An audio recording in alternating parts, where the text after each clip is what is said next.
Okay, so this video looks like it has the potential to be a rather long one, and since I'm hoping to put it out as a premiere, I am going to try and do it in one hit.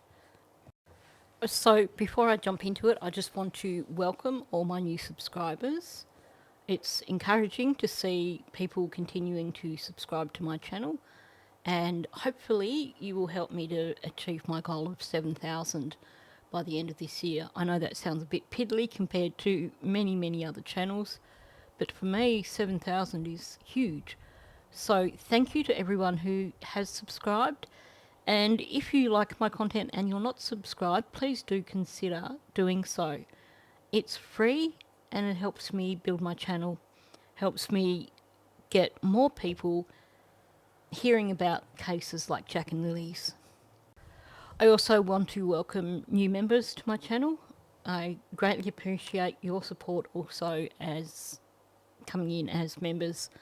There will be more members videos coming out soon. And as some of you will have noticed, I also, where possible, if I have finished videos ahead of time, then I will put them as members only videos until I'm ready to release them to the public. So a little bit of a bonus for you.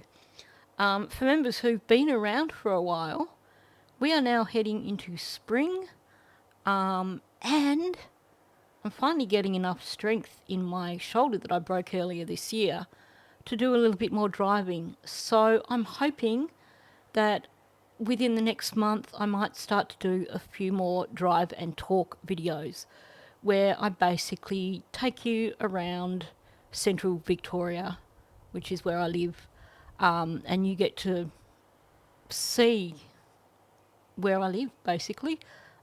Not literally, I'm not going to show images of my house, you know what I'm like with my privacy, but I will share Bendigo, I will share the surrounds. It's a beautiful area and I love doing these drive and talk videos. So you can expect them to start happening again sometime in the near future. Also, just a thank you to all the people who've done the Buy Me a Coffee, helped me out with that, and the people who have done super thanks and super chats. Greatly appreciated. But I think perhaps most importantly, I just want to thank everyone who keeps showing up every day for Jack and Lily. Whether it's on my channel, whether it's on Daphne's channel, Justin's channel, AB's channel. By continuing to show up, by continuing to watch videos about Jack and Lily, by continuing to hit the like button, leaving comments, you are helping us to keep their names out there, to keep their faces out there, to keep the pressure on to achieve justice for these beautiful children. I know that eyes are back on the Summer Wells case, and that's important. It's been over 4 years now since Summer went missing. But we also need to keep eyes on Jack and Lily. So thank you to everyone who is still turning up for Jack and Lily. It's important, and I know that Belinda appreciates it. I know that Chelsea appreciates it. And I know that every one of us who cares deeply now about these children appreciates it. Now, another thing I should probably mention before I jump into the video, for those people who are new to my channel and may not be aware of it, I have a Patreon account. Now, mine's not one of those ones where you pay $13, $14 a month to get exclusive content. My Patreon is a free Patreon, free to join, and then everything that I upload on there is free for you to download. So there's a few Kylie Rodney documents, there's a heck of a lot of Madeline Soto documents, and all the documents to date for Jack and Lily are also available on my Patreon account, and that's free. There are a few tiers. I think there's a $1 tier and a $2 tier if you wanted to support my channel. But you don't have to pay any membership if all you're wanting to do is access documents. If you just want to access documents, just go into my Patreon, sign up, download whatever you want. And I will just point out with regards to that, I have ADHD. That means that I don't always remember to upload things to Patreon. I don't always realise that there's something that I haven't uploaded to Patreon. So if you are looking for something specific in relation to this case or in relation to the Maddie Soto case, drop me an email and say, hey, this isn't on Patreon. Not only will that mean that I can put it up there for you, but it means that it's going up there for other people to access as well.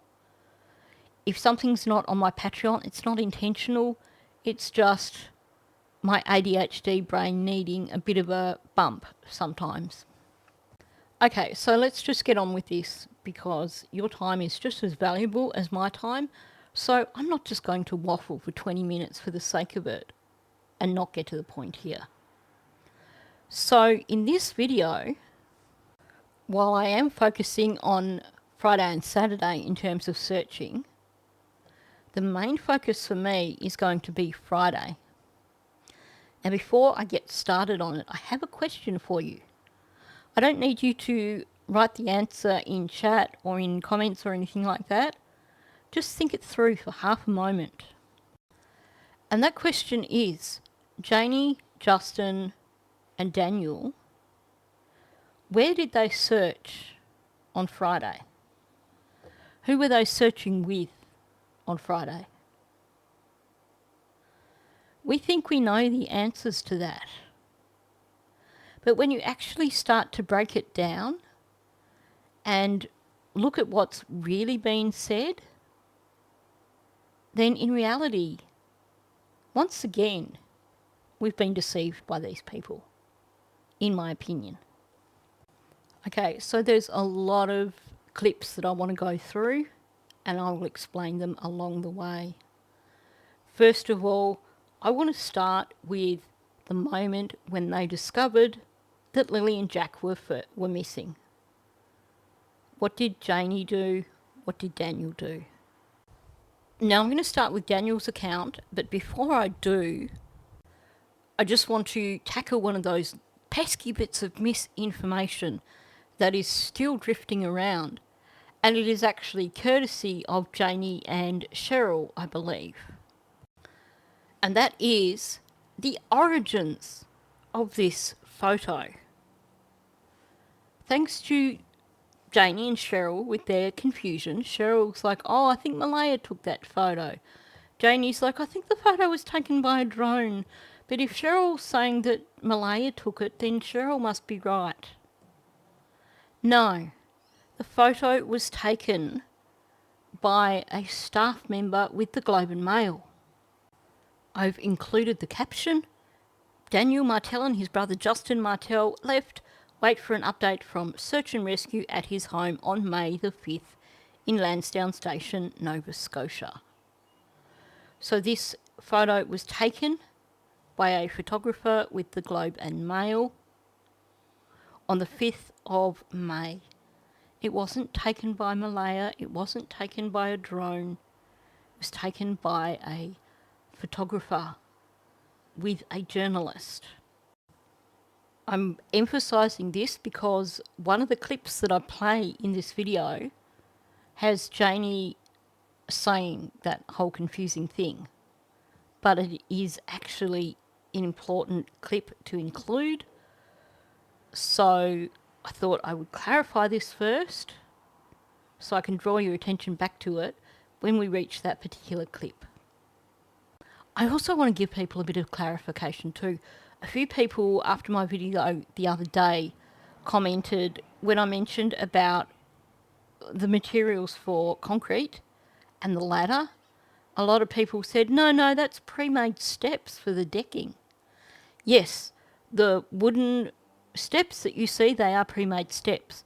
On the ground in front of the tubs of gravel, etc., is a blue ladder. Blue metal ladder. It is a ladder. It is not steps, it is a ladder. Okay, so with that said, let's jump in and listen to what Daniel has to say about when he went searching on day one. When we were searching, we covered everywhere possible. Even in the first day we did. Even with me running through the woods, I was ahead of the helicopters and ahead of the drones and stuff like that. Screaming as loud as I can, and just until my throat hurt. Running through water that was up to my waist. And as soon as I got back, I wasn't allowed back in the woods until a man dressed in military outfit said I could go back into the woods. I think we all know that one by heart by now. It helps that Daniel said exactly the same thing in 3 separate interviews, but we've all heard it so much, we've picked it apart, we've analysed it, we know it. Now, the thing that is coming out here is he's giving this whole drama sequence, he's giving his Rambo sequence, but then he says this was all before a man told him that he wasn't allowed back in the woods. Now, in other parts of his narrative, you hear mention of the fact that basically he did this searching, he got back not long after RCMP had arrived, he believes, and that was when he was told he couldn't go back into the woods. So he's done this massive Rambo scene in the space of half an hour, because Janie claims that she heard him calling the children. She came out 10 minutes later. He'd already taken off, apparently. She saw Malaya. She wandered up the hill and ran into him up on the hill. And he says he got back sometime after RCMP arrived. And I think it was something like 20 minutes, but we'll come to that. But the point is here, this big narrative about him being the big hero, running through waist-deep water and running ahead of drones, all this occurred in the first half hour. And then he says that someone in a military outfit said he could go back into the woods. There's no clarification about where he went or what he did after this person in a military outfit told him he could go back into the woods. As soon as I seen that they were gone, I immediately jumped in the car, did all the dirt roads, did all the culverts, checked over the rivers, the streams. I did everything. I did anywhere the vehicle could take me, I did. Yeah. And then as soon as I got back home, like 10 minutes later, I immediately went out on foot till the officers got here. So when Please Bring Me Home did their search last week, they had 5 separate search teams. And each of those search teams covered a different area.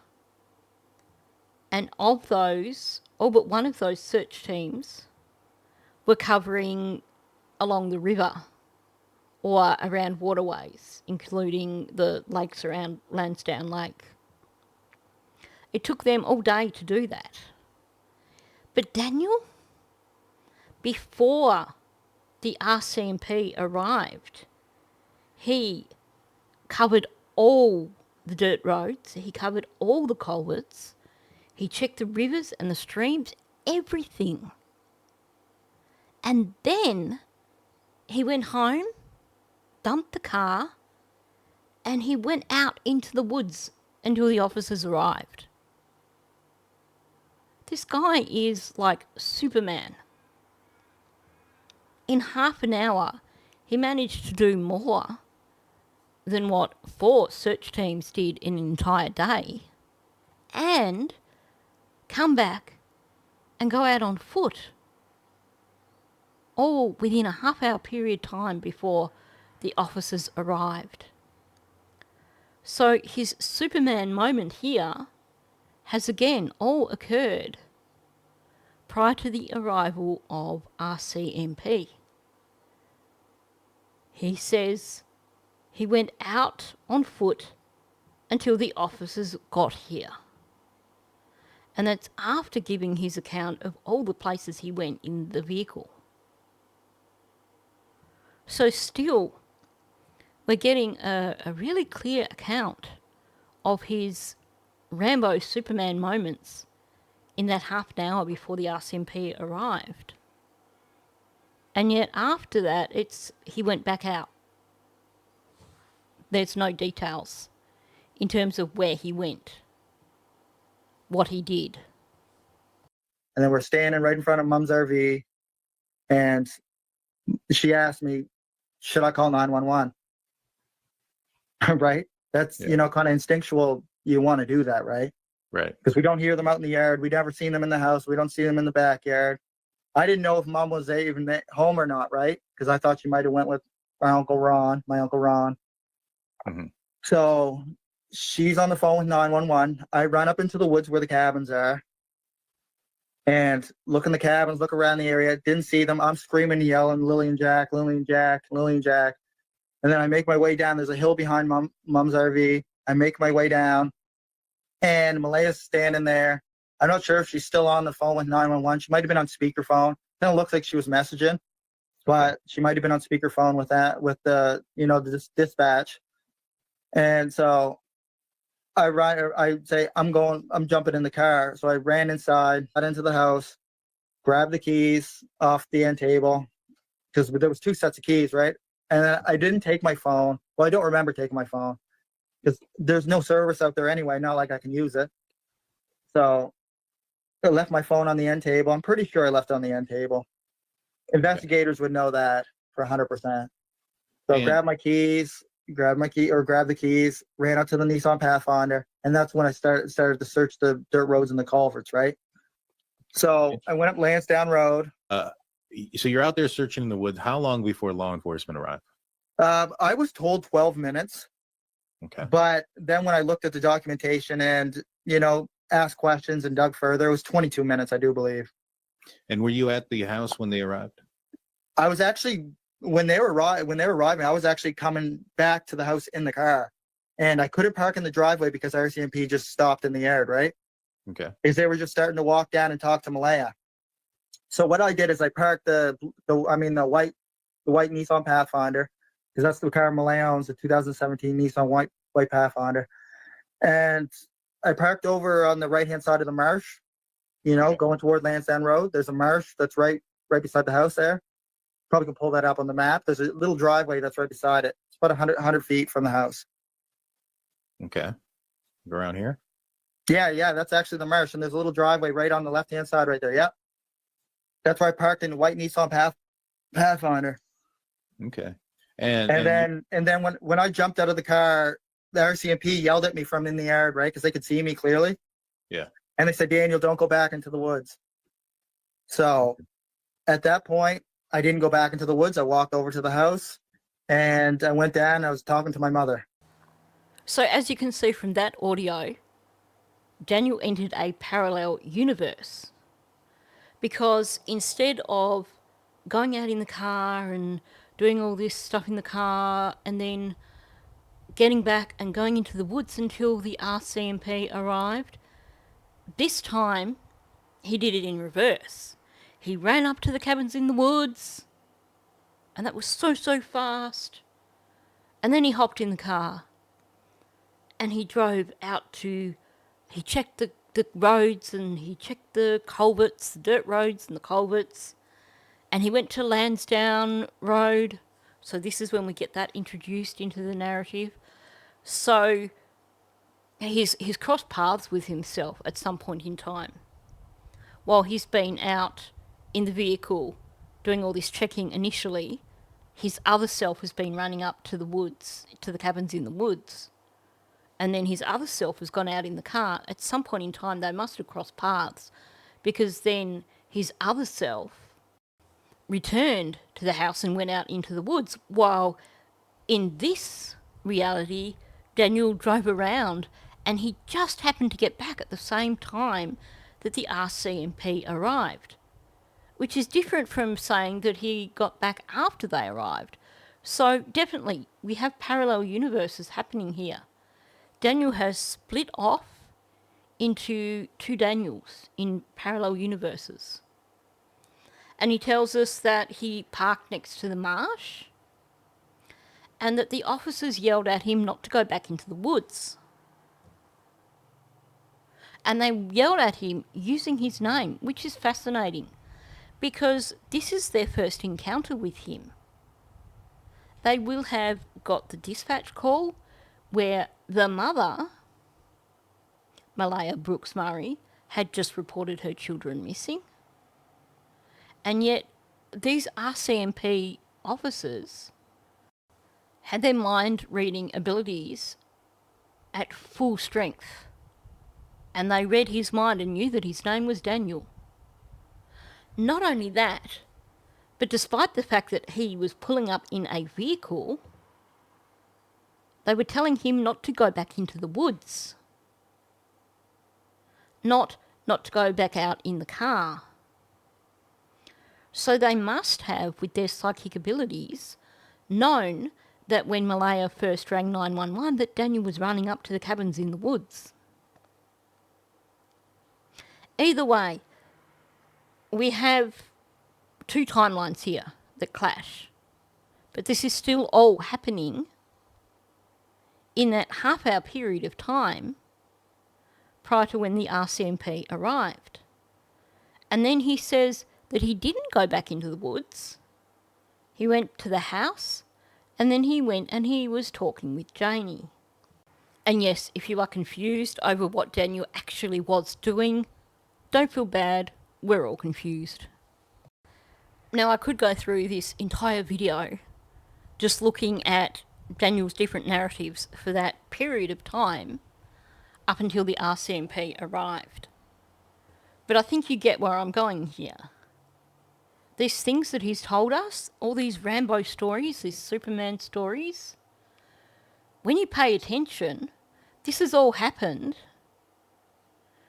before 11 o'clock because the RCMP arrived at 10:27. So it's happened in that first half hour or less than half hour between 10:01 when Malaya rang 911 and 10:27 when the RCMP arrived. In some instances, he got back a little bit after the RCMP arrived, but for the most part, we're still looking at a roughly half hour, 40-minute period of time where the action has all occurred here. Okay, so now let's go and listen to Janie's recount of what she did when she discovered that the children were allegedly missing.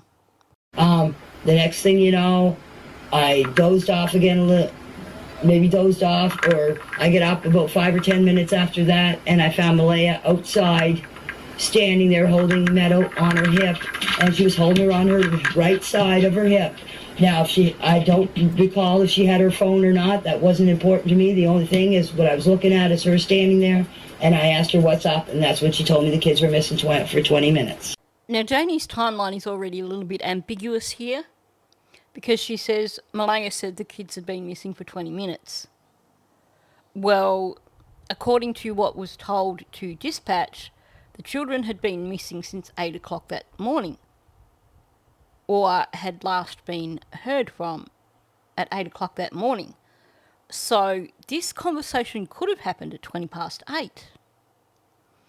But at the same time, Janie leads us to believe that actually this occurred after her phone call from her brother Ron, and that phone call occurred at 9:48. So either Janie slipped backwards in time, or Malaya went through a bit of a wormhole and lost time. But either way, it sounds like what Janie is trying to establish here is that this is after Malaya had called 911. Possibly, because she never gives any clear details for this timeline. It is very vague. That I cannot tell you. I did not look at my phone at the time. I just know that after I heard the kids, I dozed off again, and then my dog woke me up. I can't tell you the time in between, but I know that when I left here, after I seen Malaya standing out there and asked her what was up, and she told me that Jack and Lily were missing, and I said, how long? She said about 20 minutes.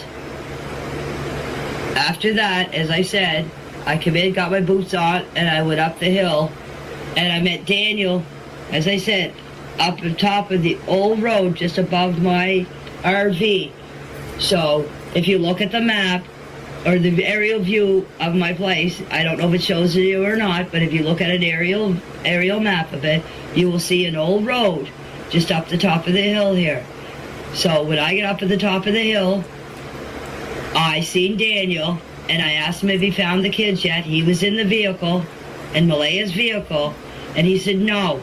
And he asked me if I was going with him. I said no. I said I'm going to search this area here, and I walked my property line plus a little bit more, where my RV and the trailer is, up to that top of the road. I walked up there, walked around along the old road and down, and came around by the 289, and then came back up the same spot, and that would be where the kids' little forts are. I'm not even going to try and pin a time on Janie because it's just too confusing with her. All we've got really is that Malaya told her the children had been missing for 20 minutes, which could mean that she ran into Malaya at 20 past 8, or it could mean that she ran into Malaya at 20 past 10. What's interesting here is that apparently Daniel was actually in 3 alternate realities, because she found out from Malaya the children were missing. She hightailed it up the hill, and there was Daniel at the top of the hill. So Daniel was doing a heck of a lot of searching in that first half hour to an hour, because he was in 3 places at once. The details we're getting from Janie, again, this is only for the period of time after the children went missing.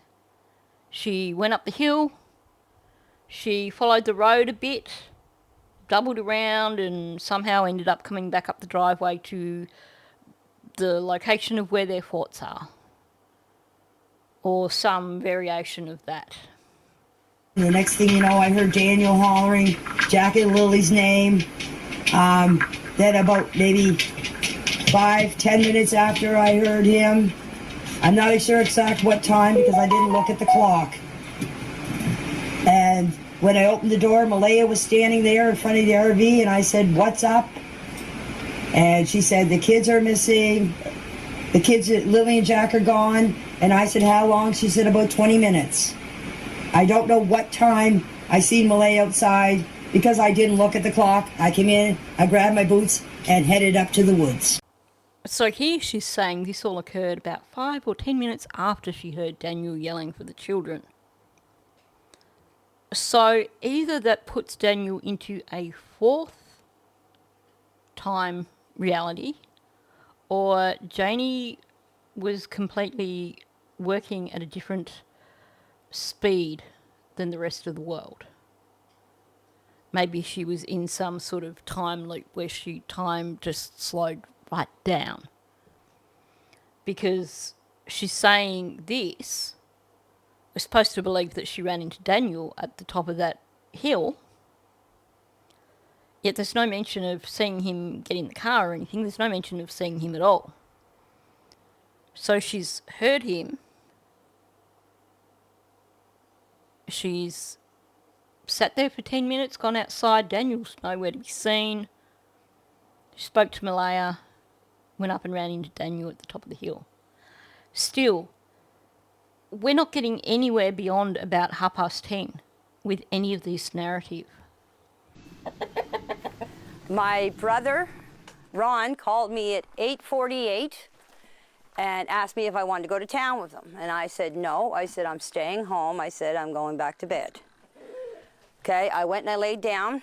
Next thing you know, my dog started barking and the kids were out in the yard. The next thing I heard is I heard Daniel yelling.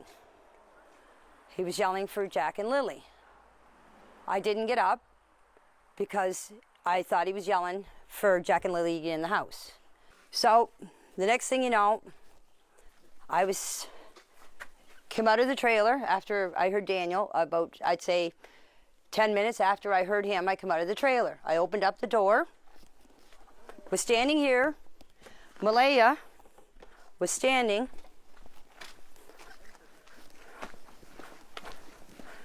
right here with Meadow on her hip. And I come out and I said, what's up?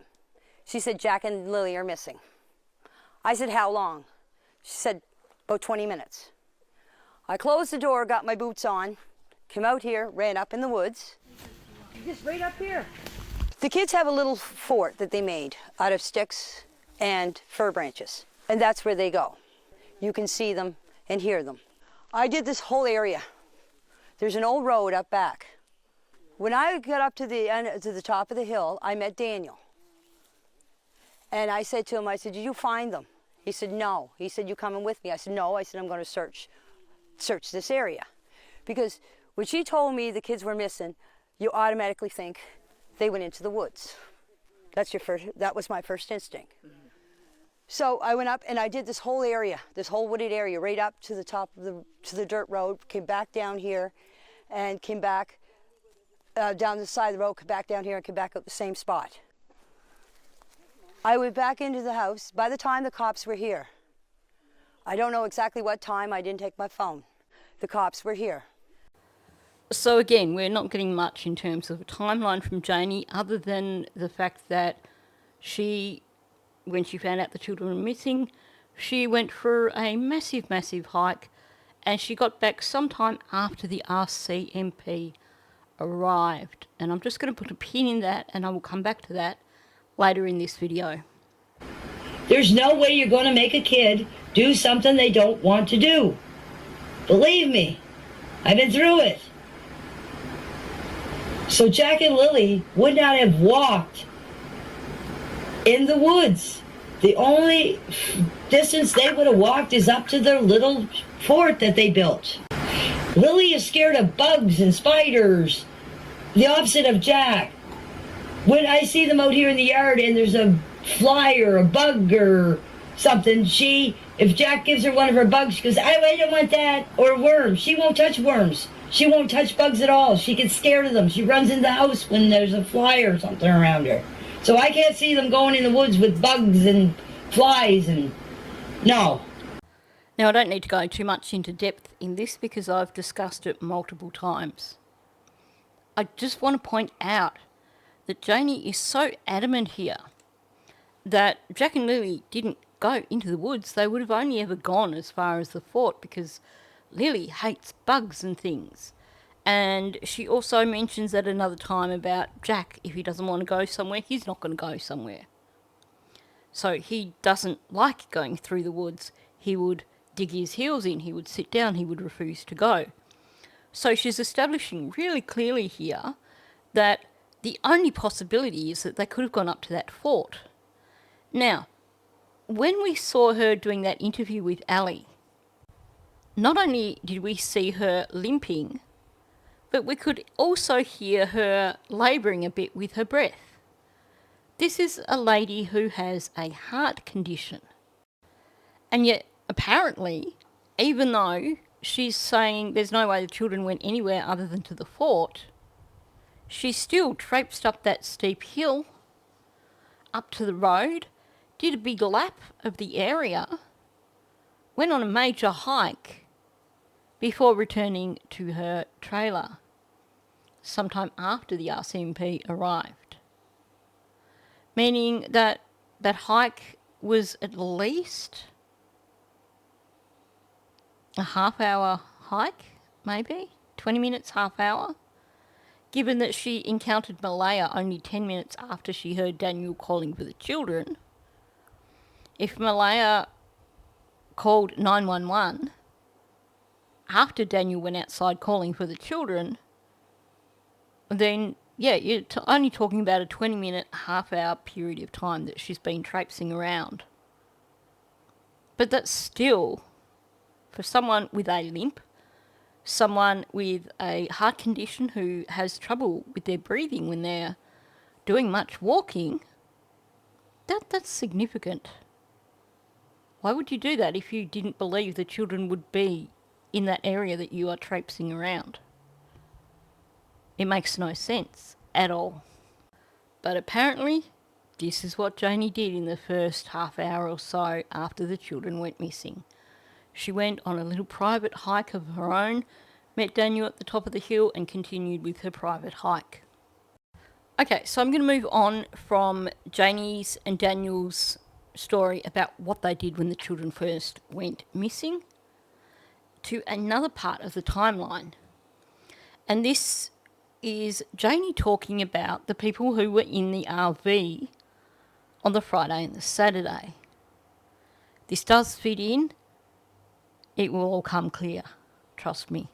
The people that stayed here on May 2nd was Malaya's two great aunts and Malaya's grandmother stayed the night. On that Friday, May 2nd, the ones that were in the trailer, which was a family reunion, was Malaya's mother, Cindy, Malaya's grandmother, Patty, Malaya's aunt, I don't know her name, I never met her, Malaya's two great aunts, I never met them, and Cindy's boyfriend. We're all in the big trailer, eating, drinking coffee. I don't believe any of them went out searching on that Saturday after everybody left, after the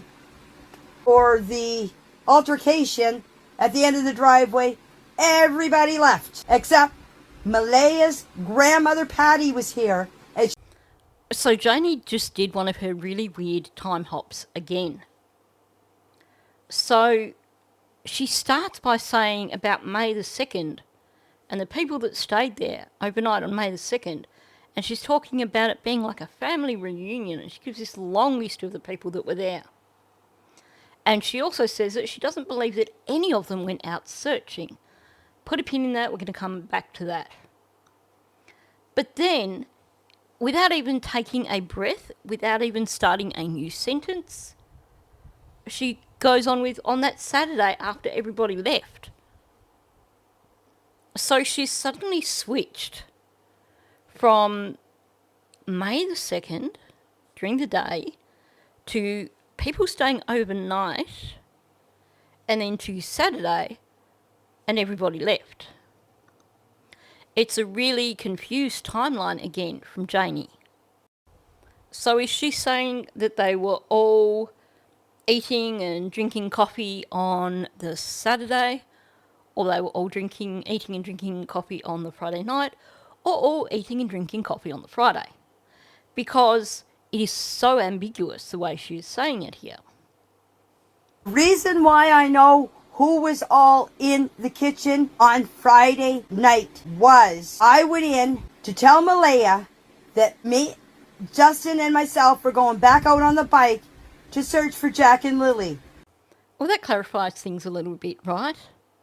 She saw them all in there because she went in there on the Friday night to tell Malaya that her and Justin were going back out on the bike to search for Jack and Lily. So that clarifies things, right? That means that whatever she was saying in relation to Saturday and in relation to Friday through the day doesn't apply here, because she actually saw who was in the house Friday evening when her and Justin went in, or she went in, to say to Malaya, Justin and I are going back out to search for Jack and Lily on the bike. So here we have a part of the timeline being added in. Allegedly, Janie went out with Justin on the Friday evening to go searching for Jack and Lily on the bike. This is where we get the first mention of her and Justin going out on the bike together to search for Jack and Lily.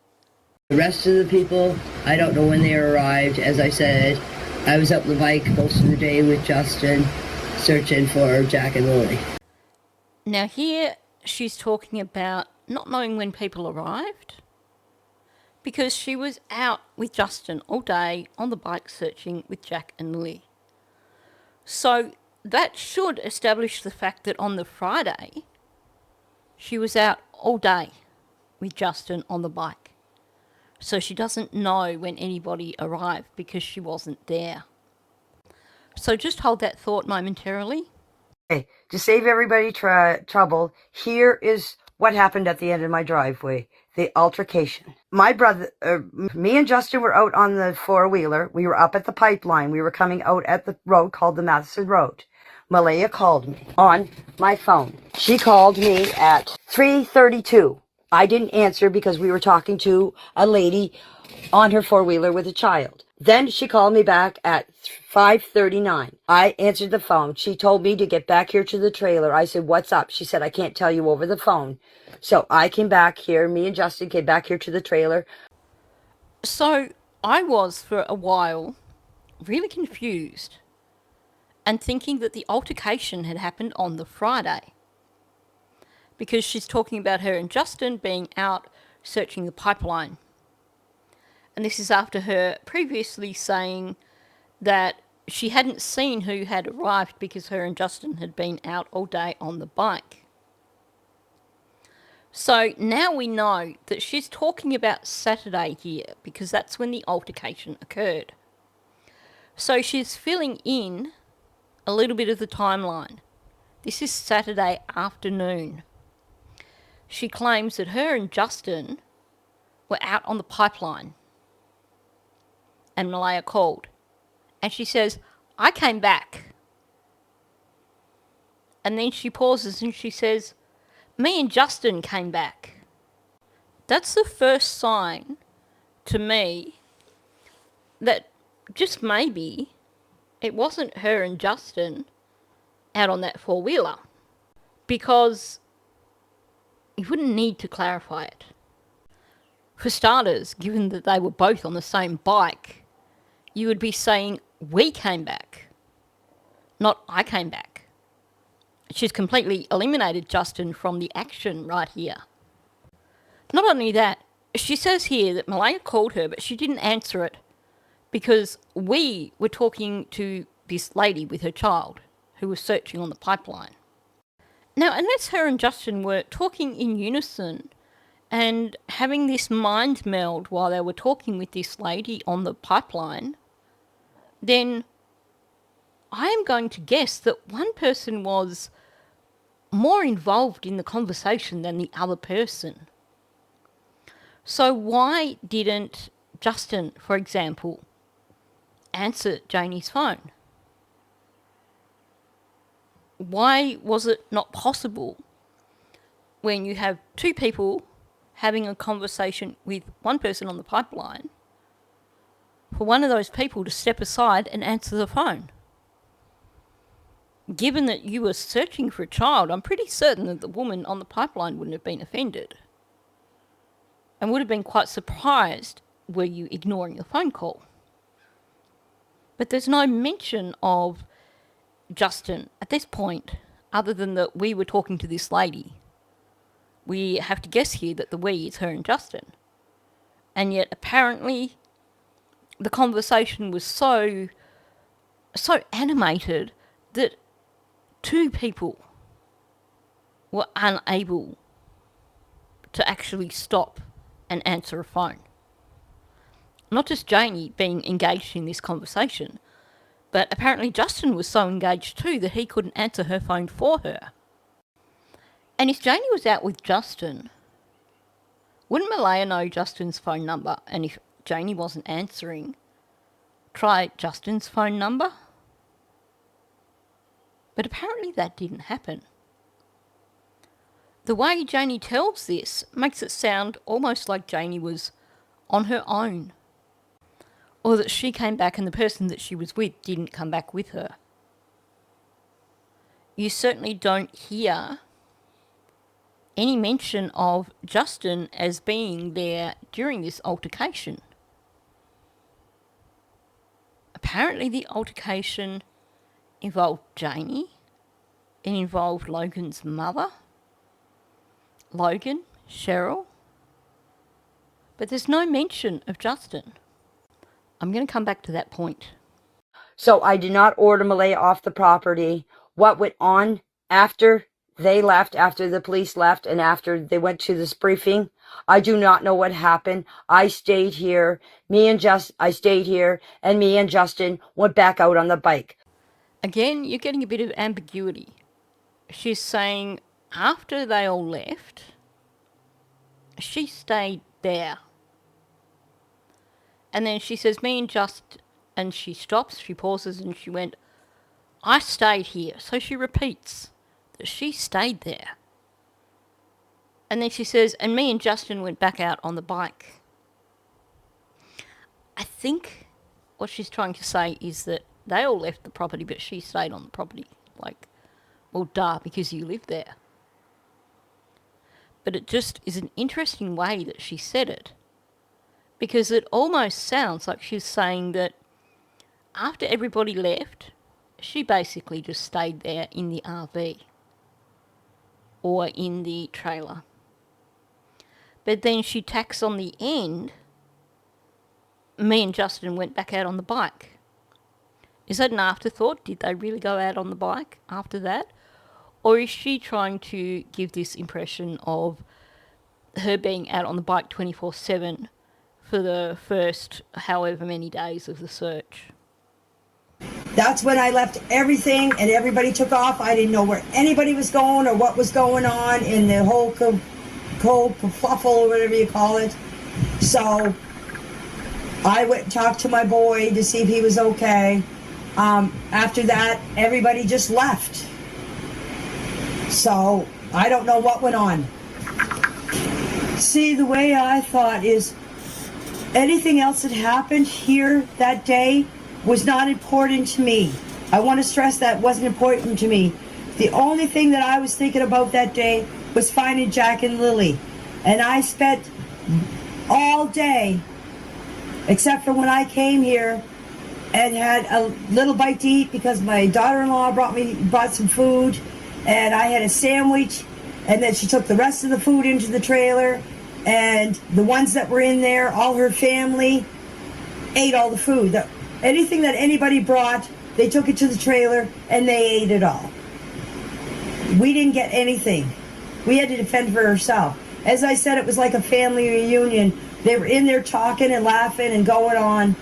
So, and the only time that I went into the trailer is that time when I seen them all laughing and carrying on was to tell Malaya that Justin and I were going back out to look for the kids. And she said, do you want me to shut the chickens in? That's the only time that I set foot in that trailer all day. Okay, it's possible you may have just missed that. But what she has done is she's been talking about after everyone left and she stayed there. And she's just finished talking about the altercation. And she points out that the only thing that counts for her is finding Jack and Lily. And she's not bothered by the drama. And that's why that day she spent all day, except when she came home for a snack, out on the bike. She's actually not telling us that that was all day Friday. She's telling us that is all day Saturday. She's saying that particular day, the drama didn't matter to her. The thing that counted most for her on that day, when the drama occurred, was spending all day out on the bike, searching for Jack and Lily. And again, we're getting the I statements from her. I spent all day, except when I came here and had a bite to eat. Again, she's not including Justin. in this, if you hadn't have heard the previous audio, you would think that she's just referring to herself. She was out there all on her lonesome searching all day. And then she came back for a bite to eat. The only time she talks about being out on the bike with Justin is the going back in the evening on the bike with Justin. And it's another one of these weird time warps with Janie. Like I said, she's established basically, we're supposed to think she was out all day on Friday with Justin on the bike. But she's just basically said here about the altercation, and that the thing that was most important for her on that day when the altercation occurred was finding Jack and Lily, which is why she was out all day searching. She's not talking about Friday at all. And then this time warp, she says, this day when I was out all day searching, I only came back to get a bite to eat. And this is when they had all the food in the trailer and we didn't get much food. So again, she's got her timeline completely jumbled up, because she's claiming that that's when she went in and told Malaya, we're going back out on the bike. But that occurred Friday night. But she's saying in terms of the food, that they were all gutsing the food on the Saturday at the time when she came back for a snack. So were they all partying Friday night and Saturday afternoon? Or is she just getting her timeline completely jumbled here? Let's just presume for a moment that where she's saying, I did this, I did that she's just forgetting that Justin was with her. That means that so far, for Janie's timeline, we have her out on the bike all day on Saturday, presumably with Justin, because she claims that that's who she was with. We have her out on the bike Friday evening with Justin, which is what she claims.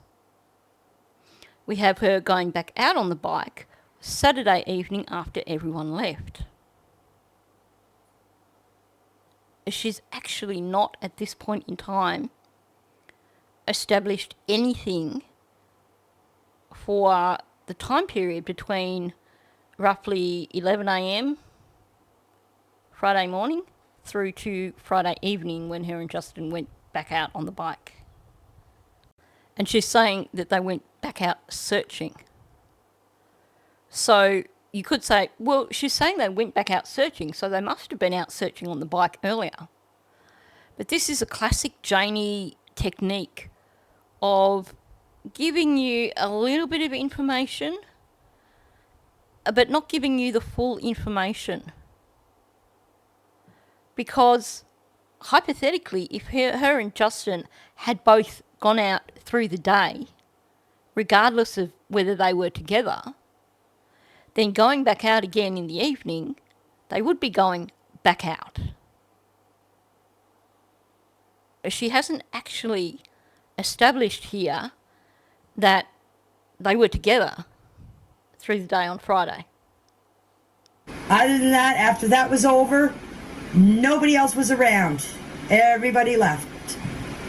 And I just sat in the trailer, and some of my friends came and asked me how I was doing, and they were very supportive of me. I thought she said that after everybody left, her and Justin went back out on the bike, on the four-wheeler. And now she's saying that after everybody left, some of her friends came and they were very supportive. So should we be crossing off Saturday evening? Her and Justin didn't go out on the bike? Can I clear something up about the four-wheeler? Justin and I were the ones driving on the four-wheeler, but we picked Daniel up around the pipeline Justin and I went up around the pipeline and we were going through an old road and we seen Daniel. And Daniel got on the bike and he sat on front of the bike until we got back to the pipeline and we dropped him off with some of his friends, and then Justin and I took off back home.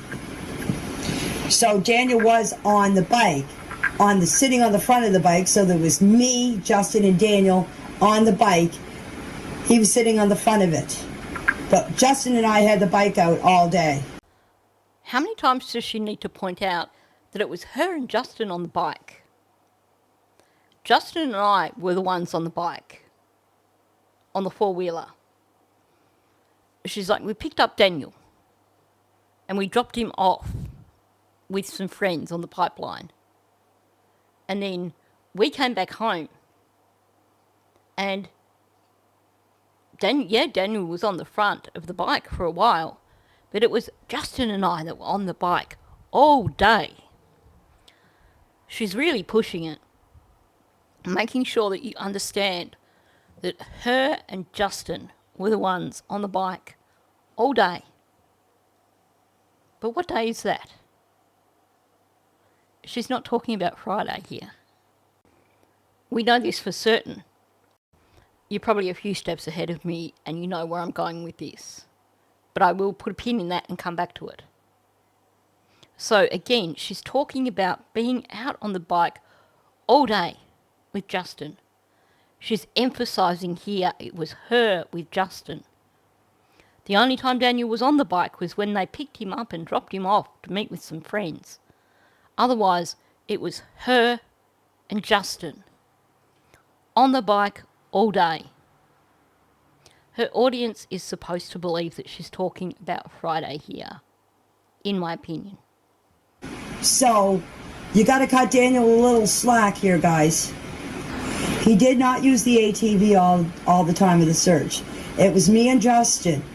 And as I said, we picked Daniel up on an old road. We went up the pipeline, Justin and I did, and we picked Daniel up on an old road. So Daniel did not use the bike. The only time he was on the bike is when we picked him up on the road. And believe me, it's my four-wheeler, and believe me, I don't let Daniel drive my four-wheeler, believe me. So when someone tells you to believe them, you can pretty much expect that the next thing out of their mouth is going to be a porky.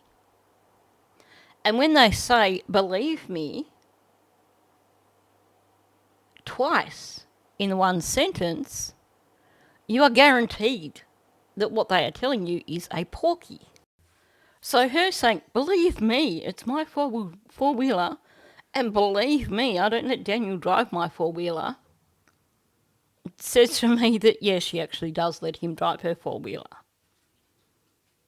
And that is, of course, supported, in my opinion, by the fact that she allowed him to drive her car. Pretty dumb decision that was, we all know. But seriously, if he's that bad a driver that you're not going to let him drive your four-wheeler, you're not going to turn around and say, hey, yeah, borrow my car though. That said, I'm guessing that probably in future Daniel will not be allowed to drive her four-wheeler or her car once she gets a new car. Now, before her grand believe me statement, she says something that I think there's a bit of leakage in. She says he did not use the ATV all the time of the search. Do you mean he did not use it at all during the search? Or he did not use it for the entire time that the search was on, only part of the time? Because the way it has come out, and I think this is leakage, I don't think this is her getting her words muddled up. This is her brain basically translating it into what is truthful. He didn't use the ATV all the time of the search, only some of the time. And she goes back to this story of, yeah, Daniel was only on the bike because we picked him up on the pipeline. So this is something that she keeps pushing. He was only ever on the bike because Justin and I were on the bike and we picked him up on the pipeline. I'm coming back to that. No, Daniel did not drive the ATV. I told you it was Justin and I that were out on the bike all day. We picked Daniel up on the pipeline on a no road. We went up, Justin and I went up the pipeline and we went off on a no road and we found Daniel there. We picked Daniel up. Daniel was sitting on the front of the bike. So there was Justin, me, and Daniel on the bike, and we drove Daniel back to his friends that were on the pipeline, and Justin and I came back home. Suddenly she's very defensive here. No, Daniel did not drive the ATV. Notice she doesn't say didn't, it's the did not. I'll come back to that shortly because I need to finish with this statement first. She's like, I told you. So now this is the putting it back on them. You're a bunch of fools. I've already told you this. Why are you saying this again? You have to believe me because I've already told you this. This is the guilting them into feeling like a bunch of idiots so they don't bring the topic up again. And she says, it was Justin and I that were out on the bike all day. And then goes on to talk about picking Daniel up. So the two things here that stand out to me. Daniel did not drive the ATV. She's not saying Daniel didn't drive the ATV. She is being really assertive here. Daniel did not. She's being a bit more formal here in her speech, dropping the contractions in order to hammer home her point. So on one hand, yes, the longer word, well, the two words did not as opposed to didn't is for emphasis. You didn't hear me the first time, so now I'm going to put it in your face. But it also reeks a bit of someone who's rehearsed this in their head. When you get someone skipping contractions like this and instead using the two words, a lot of the time that signifies deception. They've rehearsed this in their head and it's coming out as the more formal speech. It's not your natural spoken language. It could be either one here, that she's emphasising it because she does sound pretty damn PO'd. But I can't help thinking that also there is a bit of a sign of deception here at the same time. But she is adamant that people have to accept her story here. He did not drive the ATV. Why get so upset over it, Janie? Unless you're trying to cover something here. The other thing that stands out to me here is she says, Justin and I were out on the bike all day. And she clarifies this. This is the day when they picked Daniel up on the pipeline. She's talking about one day. She's talking about Saturday. She's not saying we were out on the bike both those days or every day. She's talking about one day. There was one day when her and Justin were on the bike all day. And that one day was Saturday. She hasn't told us anything here other than them going back out in the evening on Friday evening. She also talks about driving Daniel back to his friends, meaning that he had been with his friends, he had been left them for some reason and gone to a different location, his friends that he was searching with, And then Janie and Justin came and just happened to be in the right place at the right time to be his shuttle bus to take him back to his friends. Well, if you know what a four-wheeler is, it's only big enough for two people. Justin was driving, I was sitting on the back, so we made Daniel sit on the front because there was no room for him to sit on the back with me. So here we have Janie basically telling these people, you're a bunch of half-wits. If you knew what the size of the four-wheeler was, then you would know that 3 of us weren't on the four-wheeler all day Saturday. There wasn't room. Daniel had to sit on the front of it while we ferried him back to his friends. Now, what she's doing here is classic Janie. She's giving her audience a little bit of information and expecting them to run with that information and come to the conclusion that she wants them to reach. In this instance, the little bit of information is this one snapshot from the weekend, this brief period of time when there were 3 of them on the four-wheeler.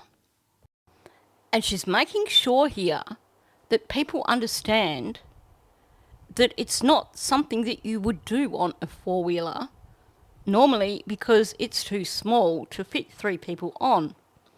Ergo, that is the only time that Daniel could have been on the four-wheeler because there isn't room on the four-wheeler for 3 people. People are supposed to automatically assume from that her and Justin were on the four-wheeler for the entire weekend. She has only said they were on it all day Saturday. Every time she references her and Justin on the four-wheeler, it is either all day Saturday or them going out Friday evening. She went in to tell Malaya that her and Justin were going back out searching on the four-wheeler. And then Saturday evening, after everyone left, she claims that her and Justin went back out on the four-wheeler searching. Of course, Friday evening, Saturday evening, that could be another one of those Janie time wrinkles. Like when she's talking about raking out in front of the RV where Malaya was standing and getting Thursday evening and Friday morning morphed in together. This time it sounds like she's morphing Friday evening and Saturday evening together. And she makes that mention of her friends coming around after everyone left. Forgets to mention that actually her and Justin went out on the four-wheeler. So her timeline is again shot. But there has not been one reference at all to her and Justin being on that four-wheeler during the day on the Friday. It all points to Saturday. And I'll clarify that a little bit more shortly. Now, Janie does give a little bit more information about her movements over the weekend while they were searching. I'm not sure what you're talking about at Old Church. There's no old church around here. If you're talking about the building up on the top of the hill, it used to be an old community center. And yes, it has been searched. I searched it myself. I walked all the way around it. I told the RCMP that I had already searched that, and I even searched the little camp that my neighbor has up there. I walked all around that.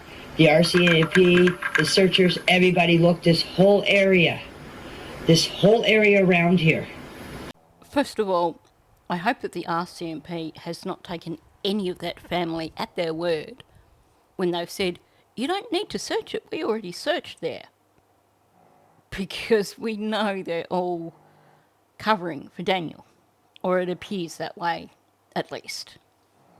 But what is significant about this is that it breaks from the narrative that we're supposed to believe that Janie and Justin were out on the four-wheeler together, doing the searching all the weekend. Even though she hasn't said it outright in those terms, That is what she is trying to convince her audience. But now she's establishing here that at some point in the weekend, she wasn't with Justin. At some point during this search, she went and allegedly searched around this old community building, searched around the neighbour's camp place, which she nearly said cabin, which I thought was very interesting.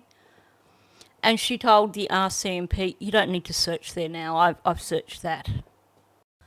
So Janie, where was the four-wheeler and Justin while you were doing this? Because the way you said it, it sounds like you were doing this on your own. You walked all around it. Wasn't Justin and I walked all around it. It was all I statements. I did this, I did this, I did this. Justin doesn't feature here at all, and the four-wheeler doesn't feature here at all. So there is a part of Janie's search timeline where she wasn't on the four-wheeler with Justin.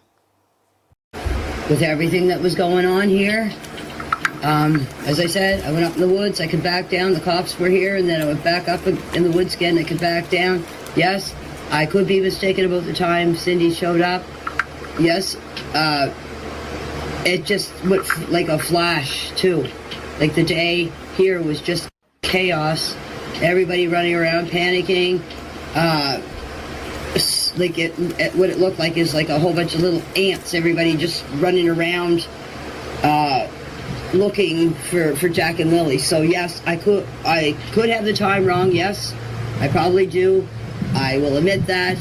But as I said, I did not look at my phone. I did not have my phone with me all the time. The only time that I really looked at my phone is when Malaya called me and asked me to come back to the trailer. See, I don't know. That day was just chaos because, as I said, I don't know who all was here and who wasn't. So there's a bit to unpack here.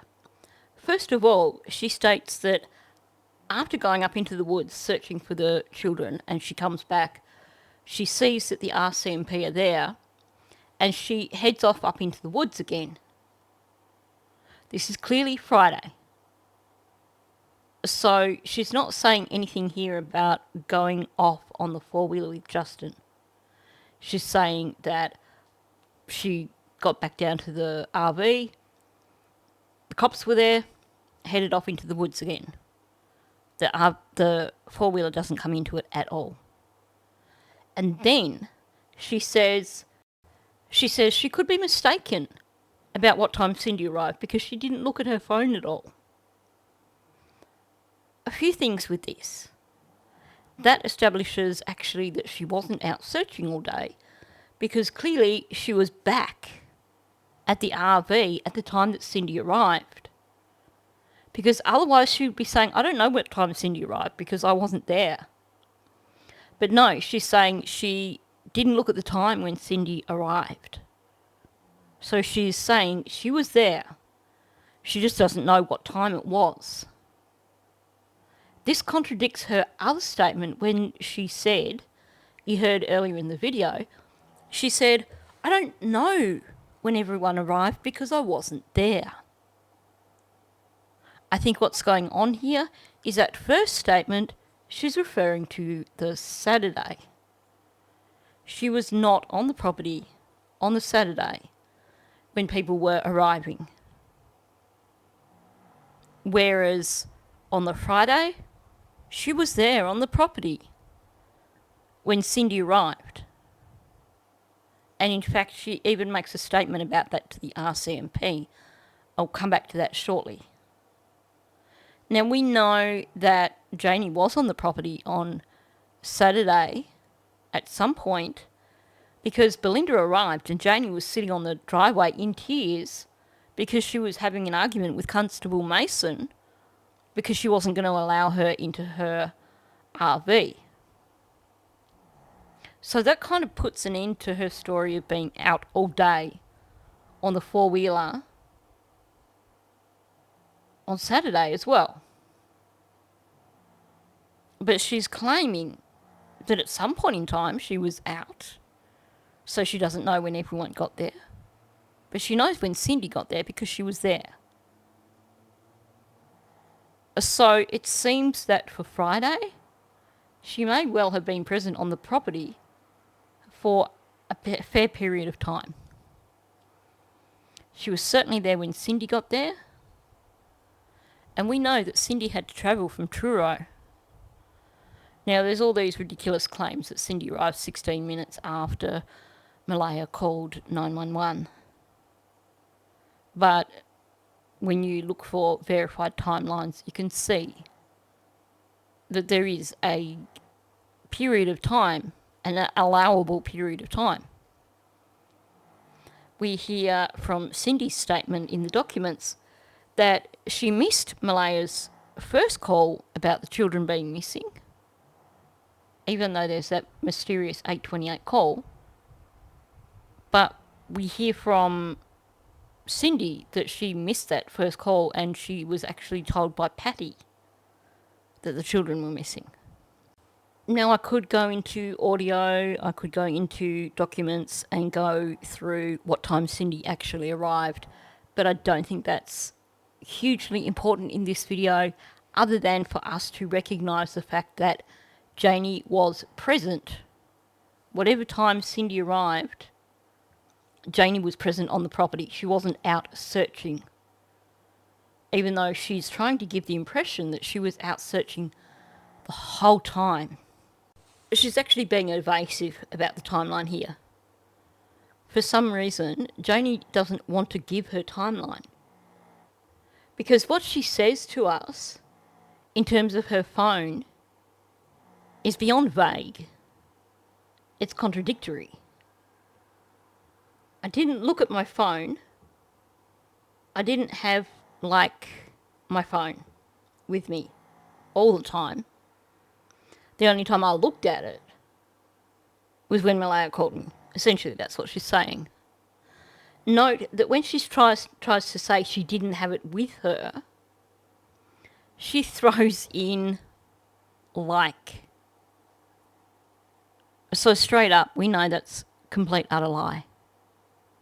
Janie did not leave her phone behind at any point in time. Wherever Janie was, whatever she was doing, she had her phone with her. I did not have my phone. When someone throws in like that, it's a filler for starters, but it's breaking the sentence. It is showing that it's not that she didn't have her phone, it's like she didn't have her phone. Two different things. So, trying to establish that she was out searching and didn't have her phone, but she contradicts herself so thoroughly. Why try and convince people that you actually didn't have your phone with you when you were out searching, when it appears that she did? Because I don't think that she spent a lot of time out searching. I would not be surprised if a lot of her weekend was spent hiding in the RV, perhaps, or doing other things. I think Janie wants us to believe that she was on that four-wheeler for the entire weekend searching, but I don't think that's the case. Now, we only have a snapshot here of Janie's phone, just like the screen showing particular calls. But these are all calls with her brother Ron. You can see there was the one at 8:48. There was another one at 10:19. Now, that doesn't fit with her narrative of her basically finding Malaya outside, and Malaya's like, the children have been missing 20 minutes, and Janie went walking up around the hills and then got back and the RCMP were there, and allegedly she left her phone behind. She took a phone call from Ron at 10:19, somewhere where she was in range. She missed a call from him at 10:30, but then 5 minutes later, they were on the phone again. that is showing you that she had her phone with her pretty much the entire morning. Not only that, but she had her phone somewhere where it was either connecting up to the wireless network or it was somewhere where it was within range. One thing it does show us is that actually she did look at her phone multiple times, at least in this period of time, because she had 3 phone calls with her brother between 8:48 and 10:35. And we don't know what other phone calls she had. Again, the only reason that I can see for Janie claiming that she didn't have her phone with her, that she didn't have her phone with her, is that basically there were periods of time when she claims to have been out searching when she wasn't, when she was hiding in the RV with her phone. Because if you were to check the phone records, you would find that's where the phone was located. But that's going to ruin the narrative of, I was out searching the whole time. It's easier to say, yeah, I forgot my phone. When it comes to Daniel, I think it's an entirely different story. And I didn't take my phone. Well, I don't remember taking my phone because there's no service out there anyway. Not like I can use it. So I left my phone on the end table. I'm pretty sure I left it on the end table. Investigators would know that for 100%. Note you get the lizard tongue happening here when he's establishing him leaving the phone behind because there's no reception, so it's not like he would be able to use it. In other words, I suspect that that was not the reason why he left the phone behind. He's very specific about the location where the phone was when he left it. That's not someone who forgets their phone. That's someone who put it down and left it there. Particularly given that that's where the car keys allegedly were.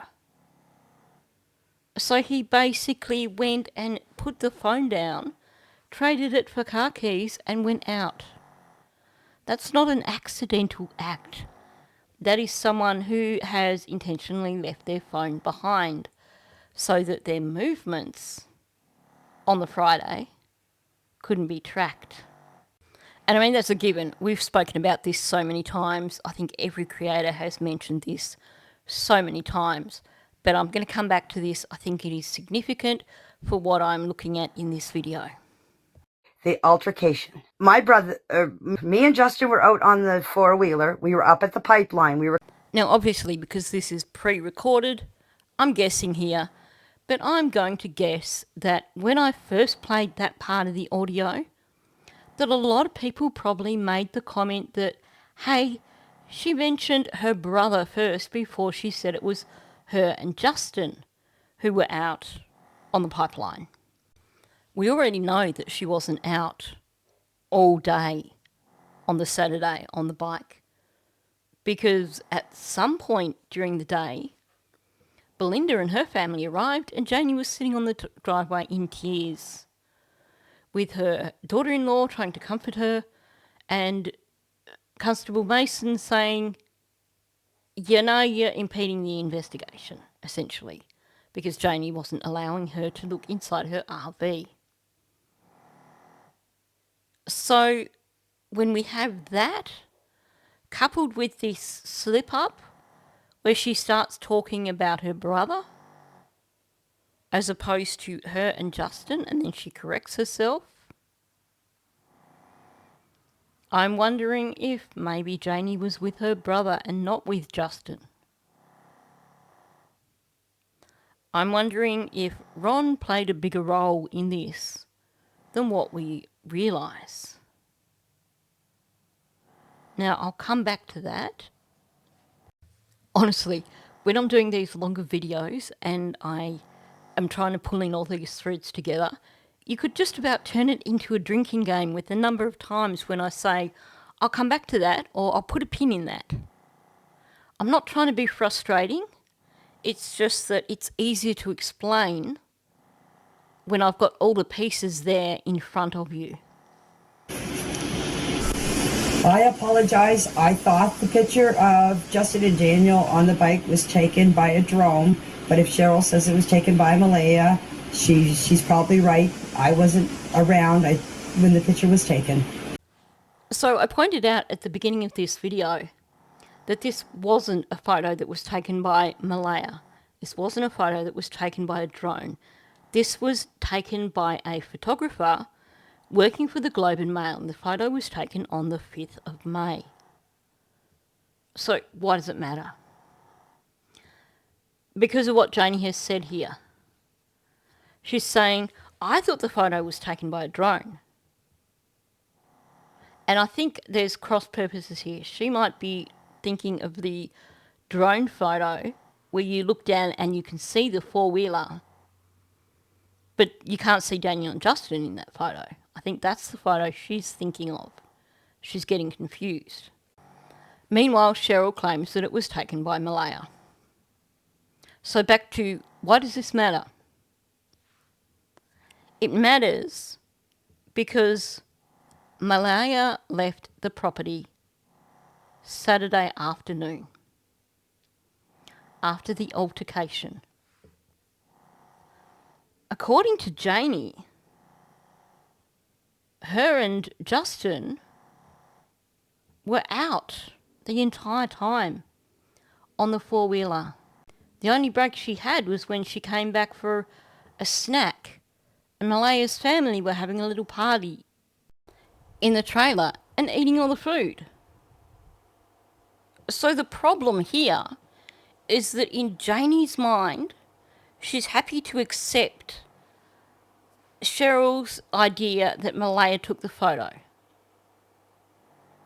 But to her, that should be an impossibility, because Malaya couldn't possibly have taken the photo, because the 2 days that Malaya was there for the search, Janie and Justin were allegedly out the entire time on the four-wheeler searching. But Janie is saying, well, maybe Malaya did take it because, well, I wasn't around at the time. She has just admitted outright that she's lying about being out searching with Justin. Because if she wasn't around at the time, based on her story, Justin shouldn't have been around and the four-wheeler shouldn't have been around. It doesn't matter that this photo was taken on the 5th, because Janie has not questioned for a moment the suggestion that the photo was taken by Malaya, meaning that Janie, in her head, believes this photo had to have been taken on the Friday or the Saturday. Okay, so I'm going to go through a few pages or a few sections from the documents, and then I'm going to wrap all this up. So this is the statement, or part of the statement, that Janie gave to the RCMP. She talks about the 20 minutes again. Jack and Lily were missing for about 20 minutes. She called 911. She talks about getting her coats and her boots and walking around looking for them. She talks about Daniel was searching for them. And then she talks about her brother calling again at around 10:19 after all this happened. Meaning that what she's saying here is that actually at 10:19 she'd already done a walk around, allegedly searching for the children. She was done. So in that 20-minute period of time, she was done. Then she talks about Cindy. When Cindy arrived, Malaya talked to her and said, I told you they had autism. So here's where I was saying that Janie originally said, I don't know when everyone arrived because I wasn't around. Now she's actually saying when Cindy arrived, she heard Malaya say to her, "I told you they had autism." So she is confirming that she was there on the property on the Saturday when Cindy arrived. She wasn't out searching frantically. Then we get this statement. Family members started to show up. One of her brothers went to get an ATV and they continued searching. Janie said for the rest of Friday she searched for the kids with her family members. Note here, she's not saying anything about Justin. What she does say is that one of her brothers went to get an ATV and they continued searching. They meaning either they as in one of her brothers or they as in her and her brother continued searching. There's nothing here about her and Justin on the ATV.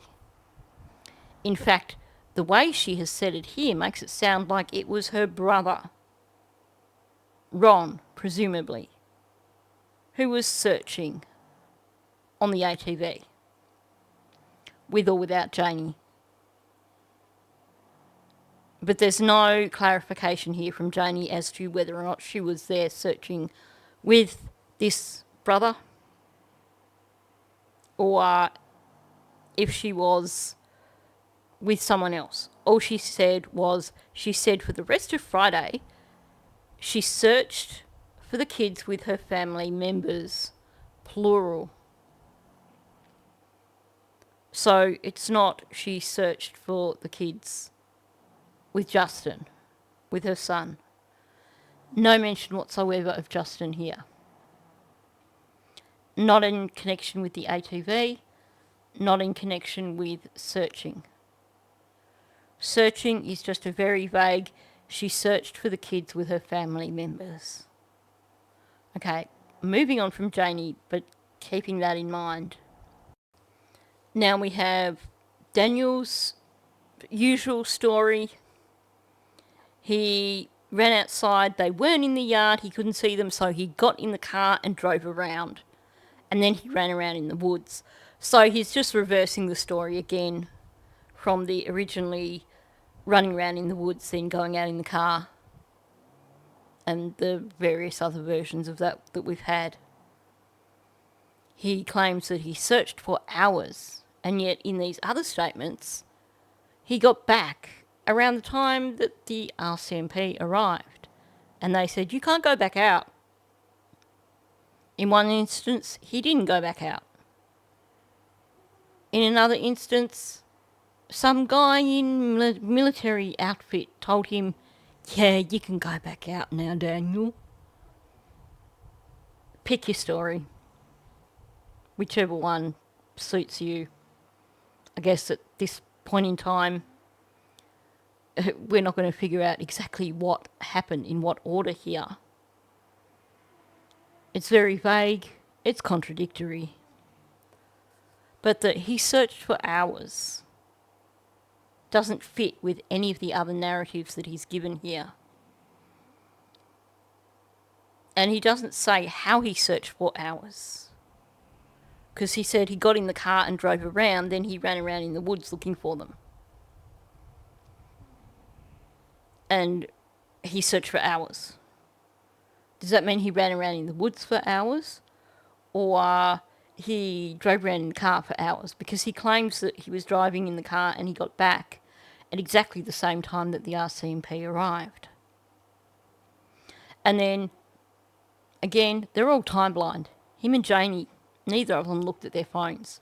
He didn't look at the time. He didn't even take his phone. And yes, this is in a direct contradiction to him saying that he always takes his phone with him when he goes somewhere. This one time, just like Stephen Stearns, this one time he did not take his phone. So you just have to believe him that he was searching for hours and that he was all over the place searching. Because you can't track him.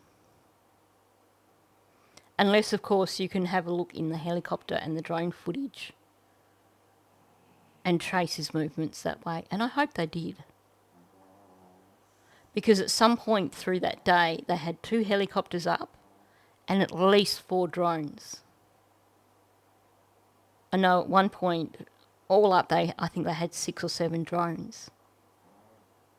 But I know that at one point during the day, they had 4 drones there. They had 2 helicopters there. So hopefully, from going through their footage, they've been able to track Daniel's movements on the Friday. Because he's been very vague here. I'll come back to that shortly. Now we talk about Google Maps. Daniel's saying that his Google Maps would have his location. And on the second day, he had cell phone service when he was searching. So after saying earlier in that thing with the turkey guy that he didn't take his phone, there's no point in taking it because there's no service. On the second day, he had his phone and he had cell service while he was searching. Meaning, yeah, you can't track me on Friday. You can't know where I was or what I was doing on Friday. But on Saturday, yeah, I had cell service. You can track me for the entire day. And in fact, he had to use his Google Maps to get out of the woods at one time. And he sent Malaya a picture of it on the Saturday. That's a bit interesting. Then we get this. And this is why we know that Janie was on the 4-wheeler with Justin on Saturday, not on Friday. Daniel talked about the areas he searched on the first and second day. He said he went into town and got his friends, Adam and Chance, and they helped him search on the second day. So when Janie talks about her and Justin being out on the 4-wheeler and picking Daniel up on the pipeline and dropping him back off with his friends, that was Saturday. Because we know for sure that is the day that they were helping search. Now we get another variation on Daniel's search routine here. He had to rip open the front door to get out. He ran around looking for the children, that sort of thing. So he knows they didn't go out the front door because he had to rip the door open. And he took the car and went around to look. And then when he came back, the RCMP were there and told him not to go back in the woods. So we're back to that version of the story. By that time, his mum was there with his Uncle Ron, and he waited with them. So in this statement, after driving around in the car, he was told he could not go back into the woods, and he didn't go back into the woods. And at that point in time, his mum was there with his Uncle Ron, and he waited with them. That tells me that Janie wasn't there originally. Janie's story about coming out and seeing Malaya, and then about going up and searching around the woods, and she might not have had a phone with her. She might have, she might not. I think that's complete utter BS. She was with Ron Mackenzie. By that time, his mum was there. Where was she before? That is implying she was not there when he went out in the car. She was absent. So was his Uncle Ron. He was absent. She was there with his Uncle Ron. That implies Janie and Ron were off doing something together. Maybe they did go into town. And maybe they decided that's probably not a good thing to say because someone's got to have heard the children. So they changed the narrative. I think this is a huge slip up. I think Daniel has just dumped them all in it and shown us that in fact Janie wasn't there on the Friday morning. She was with his Uncle Ron. Remember, just before I said a family member went and got the ATV and they went searching. So, did Janie do anything, any searching with Justin on Friday? See, the problem here, the huge problem here, is that you have these references to Ron. He's the one that went and got the bike. Then Janie's talking about going searching with family members, but in the context of talking about Ron, there is no mention of Justin. None of these narratives mention Justin arriving at any point in time.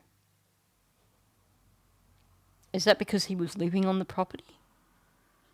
Or is that because this narrative of Justin and Janie searching together is just BS?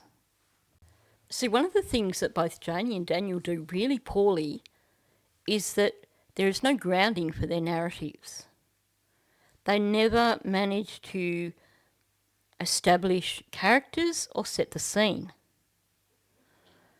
So Janie has claimed that she's been out searching with Justin all weekend.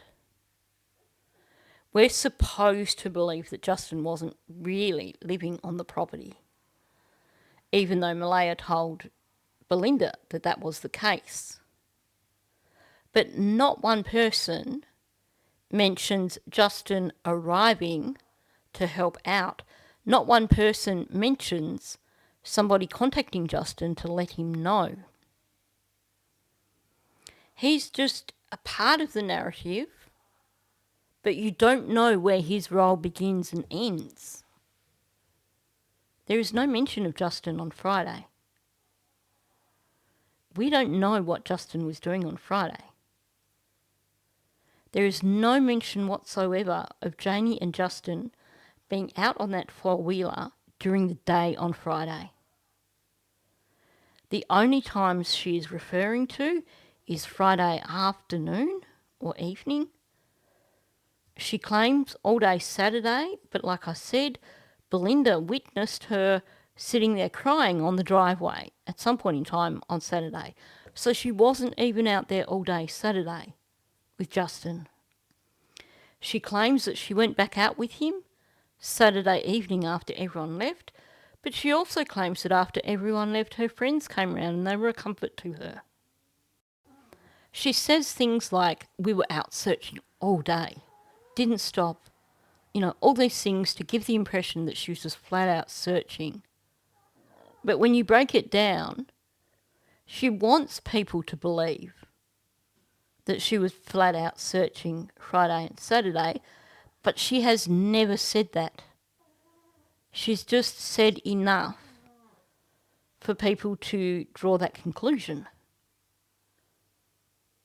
She's even lied about the Saturday because, like I said, we know that she was sitting on the driveway at one point in time crying because she wasn't going to let Constable Mason in her RV. Not only that, there's the photo of Justin and Daniel at the RV, and she's happy to accept the notion that that photo was taken by Malaya, even though it could have only been taken on Friday or Saturday if Malaya took that photo. And she's happy to accept it because she's saying, well, I wasn't around. So you weren't out on the four-wheeler with Justin because you weren't around, and there's a photo of Justin and Daniel with the four-wheeler, which you believe was taken by Malaya in the period of time when it should be impossible for her to take the photo because you were out searching with Justin the whole time on the four-wheeler. Daniel gives us this wonderful story about running through waist-deep water, running ahead of the helicopters, ahead of the drones, searching all the dirt roads, all the culverts, all the rivers, all the streams.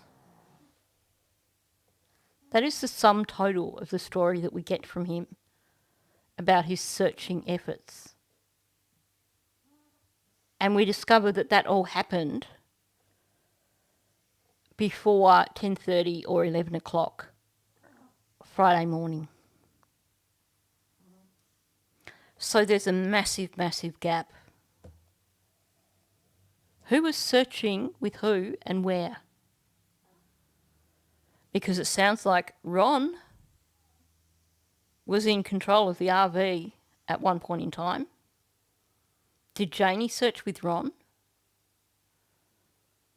Is that why Daniel said that her and Ron had gotten there by that point in time? Had they been off somewhere doing something with the RV, hiding things? Who knows? There is no account of what anybody was doing throughout Friday. The timeline stops at around 11 a.m. Then the only addition we get is Janie going out with Justin Friday evening at some point on the four-wheeler. Nothing at all through the day. Nobody actually introduces Justin into the narrative. He's just there. He's just dropped down out of nowhere and suddenly is in existence in the narrative. But we don't know if he was living there, if he arrived at a particular time, if anybody contacted him. We don't know any of that. We're supposed to believe him and Janie were out searching all weekend. But it doesn't seem like that was the case. Even when you listen to her talking about, we were out all day on the four-wheeler, she's only referring to Saturday. And we know that that's not the truth, because we have witnesses who saw her in the driveway getting upset with Constable Mason. I don't believe Janie's story about being out searching with Justin on the four-wheeler. I believe that at some point in time, that four-wheeler was taken out by Ron and Janie together. Remember when she talked about being out on the pipeline when Malaya rang, and she accidentally said her brother? This ties in with the statements that she gave to RCMP about searching with family members, about one of her brothers going and getting the ATV. I don't think that her and Justin were on that ATV together at any point in time. Meanwhile, Janie overdoes her protests with regards to Daniel being allowed to drive her ATV. There's no way he'd be allowed to drive her ATV. She laughs at it because it's like, you guys are morons if you think I'd allow that. So you won't allow him to drive your ATV, but you allow him to drive your car, which ended badly, as I've already said. She over-protests, which to me says that Daniel did drive that ATV. She also slips up at one point and says that he didn't drive it all that weekend, meaning that he drove it at some point. So if we look at Ron driving that ATV, because he's the one that went and collected it, allegedly, then the rest of the time must have been Daniel. And we have this photo of Daniel and Justin with the ATV, which she is more than happy to accept was taken by Malaya when Janie wasn't around. We have Janie Albert admitting that Daniel was on the ATV at some point in the weekend. We have Janie admitting that, hey, yeah, that photo could have been taken by Malaya of Daniel and Justin together at the ATV. To me, that suggests that at some point in time, Daniel and Justin took that ATV out. If that's the case, why would Janie lie about it? Maybe it's got something to do with the fact that Daniel allegedly didn't take his phone with him on the Friday. Maybe it's got something to do with the fact that Daniel has not given any account of what he was doing on the Friday, other than his Superman moments for half an hour in the morning. I'm just going to play you one more clip. I'm just a hermit. Do you feel as if the finger has been pointed towards you and Daniel? Yes, I do. Because I live on the property. Come on. Do you think your son had anything to do with the disappearance of Jack and Lily? No, I don't believe Daniel had anything to do with the disappearance of Jack and Lily. Our heart don't lie, and my heart is telling me that my kid did not have nothing to do with this, and I had nothing to do with this. So why would Janie lie about being out of the four-wheeler all weekend with Justin? Have a look at her face there. In this interview, she's calmly telling the reporter that she's a bit of a hermit. Then the question arises in terms of, does she think Daniel had anything to do with it? And this woman has a full-blown panic attack. This woman is having a serious reaction here. That is fear on her face. That is anxiety. That is panic over being asked if Daniel had anything to do with it. And she's saying her son, she's saying Daniel had nothing to do with it. This is a woman who is covering for her son. You can see it in her face. She makes comments in the Facebook audio about protecting her sons.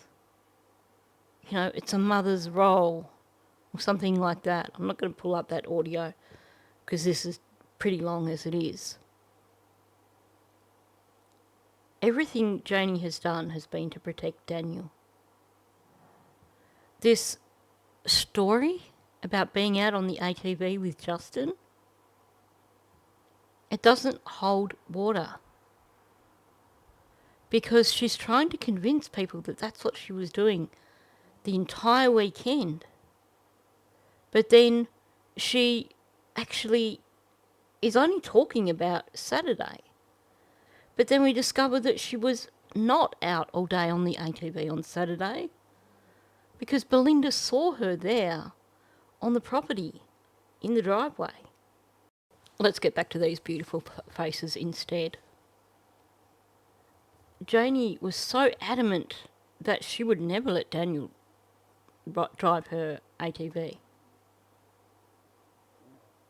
She's so adamant about it being her and Justin. And she just goes over the top with her explanation in terms of there's no way Daniel would be allowed to drive her ATV. The only time he was on it was because they were driving him back to meet his friends. Why do we even need a story like that? It's offering unnecessary information because she knows that actually Daniel was out on the ATV at some point in the weekend. That's why she says he wasn't there on the ATV all weekend. That was a major slip up from Janie. For some reason, she doesn't want people to know Daniel was on the ATV at any point in the weekend. Not only that, but she's creating an alibi for Justin at the same time. And she's more than happy to accept that photo of Justin and Daniel together at the ATV was taken by Malaya over those 2 days when Malaya was still on the property. Because obviously it couldn't have been taken any time after that.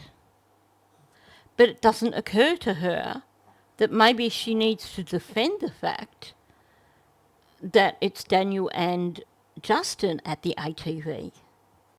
She says, I wasn't around, forgetting that it's meant to have been her and Justin that were out searching on that ATV. Meaning that if she wasn't around, the ATV shouldn't have been around, Justin shouldn't have been around. To me, Janie was setting up an alibi for Justin as well. Nobody has tried to establish a timeline for most of Friday. That whole time frame is just empty for Daniel and Janie. She tries to get people to come to the conclusion that she was out with Justin on the four-wheeler, but when you break it down, you realise that every reference is actually referring to her being out with him on the four-wheeler on the Saturday. But at the same time, she is fiercely defending this notion of Daniel. He wouldn't possibly be allowed on her four-wheeler. She is trying to establish here the possibility that, or the reality that there's no way that Justin and Daniel would have been out together on that four-wheeler. Justin was with her. Daniel, well, he's not allowed to drive the four-wheeler. She's got them separated for the weekend. And yet there is, like I said, nothing is established in terms of how Justin came into all this. At all. He doesn't even get mentioned with the RCMP. He just magically appears on the four-wheeler with Janie. Janie tries to tell us that she didn't have her phone with her when she was out searching. But she screws up because she throws a like in there. So it's like she didn't have her phone with her. Which to me suggests that she didn't go anywhere. Or at least she did not go out anywhere on the Friday searching. Maybe she went out with Ron for a while, but she wasn't out with Justin. And she, wherever she was, her phone was with her. Maybe the whole idea there is because she doesn't want the RCMP to download her phone and look at her GPS locations. Don't know what the motivation is there. But she's lying about not having it with her. Daniel, on the other hand, it sounds like he did intentionally leave his phone on that end table on the Friday, even though he swears that he never, ever goes anywhere without his phone. I believe the only person Janie was with on Friday was with her brother Ron. I don't believe that she went out at any point in time with Justin on the four-wheeler. I think the story about the being on the pipeline, giving Daniel a lift, is a load of hogwash. We actually know, we heard from Cheryl, that Janie was there on the property when the altercation occurred. Malaya didn't ring her and say, get back here. Janie was there. She was part of the altercation. Logan dumped her in that one. All I can think of is that there is this massive hole in the timeline on Friday. Janie was probably with her brother Ron. Maybe they went out on the ATV for a while. Maybe they wanted the property for a while. She was not with Justin. Justin gets randomly introduced. We don't know if he was already on the property. We don't know if someone rang him. What the deal is. We don't know when he arrived. None of that information is given. He's just plopped into the narrative. I believe that him and Daniel had that ATV at some point in that weekend. Possibly in that missing timeline. And it makes me think, especially given that Daniel he didn't have his phone on Friday. He's like, oh, but I had it on Saturday. You can track my Google movements on Saturday, but you can't track my movements on Friday. Were him and Justin still working on covering things up on the Friday? Because what's the other explanation? Why does Janie need to lie? Why does she need to set up a situation where Justin's with her the entire time? And Daniel, he's not allowed on her four-wheeler. So that eliminates him from being anywhere near Justin. And it eliminates him from actually using the four-wheeler at any point in time. Something just doesn't add up. Now, I had this screenshot sent to me. And as you can see, it's from Justin's channel, so kudos to Justin. What is interesting here is that there's an article that Justin is reading here, and the middle paragraph. I did all around the house in the four-wheeler ATV. I did as much as I could on the first day and the second day, says Martel. And apparently Daniel took a bit of an issue with that. And underneath you have a comment from Daniel saying, man, I sat on the ATV, where does it say I drove it? Presumably Justin has said that Daniel was driving it. Either way, Janie made it sound pretty clear that Daniel wasn't actually allowed on the ATV. But I have to say, the statement, I did all around the house in the four-wheeler ATV, I did as much as I could on the first day and the second day. That implies that it was him who drove the ATV. He's not saying, my brother and I did, or my mother and I did, or we did. He's saying, I did. So I think he's trying to shimmy out of this. I think he's trying to shimmy out of admitting that he was using the ATV over that weekend. So why did everyone need to lie about it? Why is there a gaping hole in everybody's timeline for Friday from about 11 o'clock onwards? Why does Janie feel the need to protect Justin and Daniel in relation to this four-wheeler?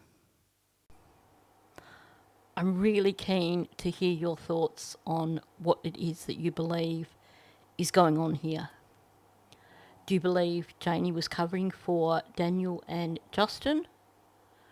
Do you believe that maybe Janie's just getting a touch of Alzheimer's and is just getting really, really confused with her timeline? Or do you believe something else?